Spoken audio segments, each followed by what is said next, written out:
I did this in middle school with the flipped classroom experience. I was having students just not complete homework, and I also had a short 50-minute block with them. So I was like, how do I maximize my time with my students?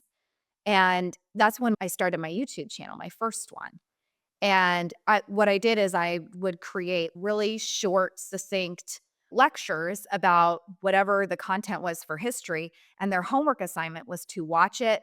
And then I had them, they always had like a quiz when they came into class of whether they had taken it or not.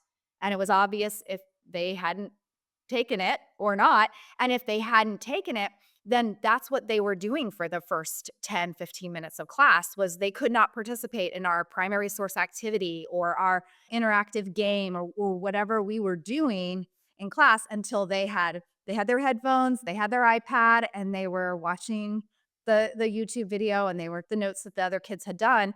And then they were able to join us midway through the activity. And that really incentivized homework getting done and kids coming to class prepared because they wanted to come to class and engage in the activity.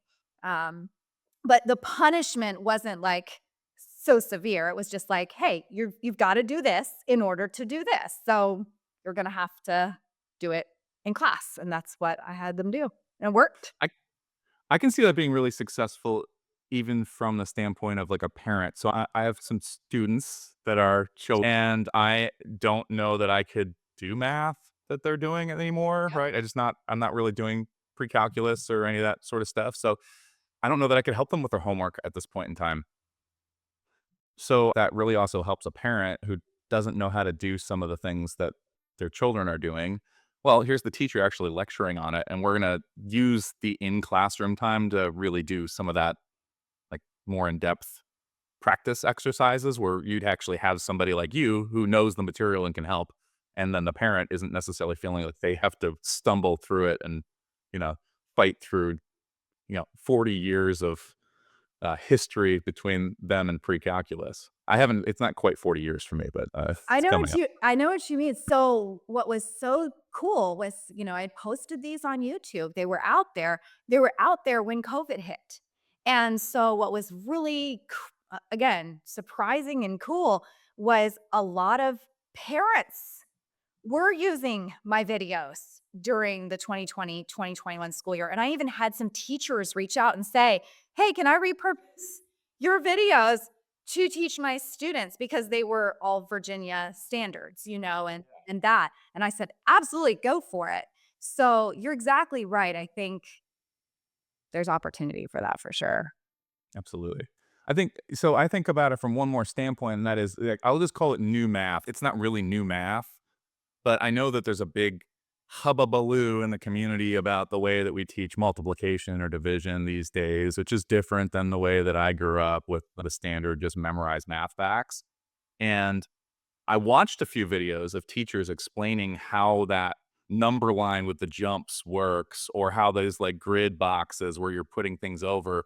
And I stumbled through it for a few minutes because my head couldn't wrap around like what it is that we're trying to do. Why don't you just do it the way that we did it, Right. when I was growing Algorithm up? rather than these area models and skip counting. I hear you.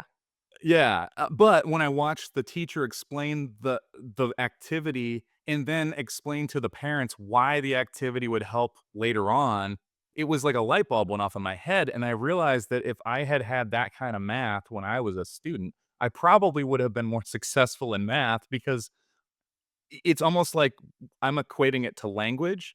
So I did all those sentence diagrams in English class where you have to do the past tense and the present tense and the future tense. So you're learning how language works. And really, I see new math as a way to teach children how math language works. And that was missing. I got to a place where memorization just didn't work for me anymore.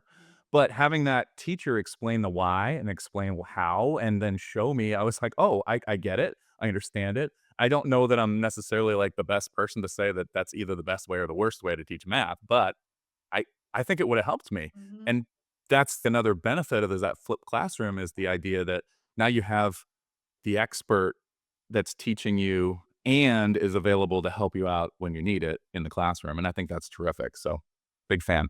Yes, and it's something you can repurpose year to year as long as it stays relevant. So, Yeah. from a training perspective, that's huge for time management when you're looking at your next course or your next year because it's already built and you may do different activities in the classroom, but the content could most likely be relevant and stay the same.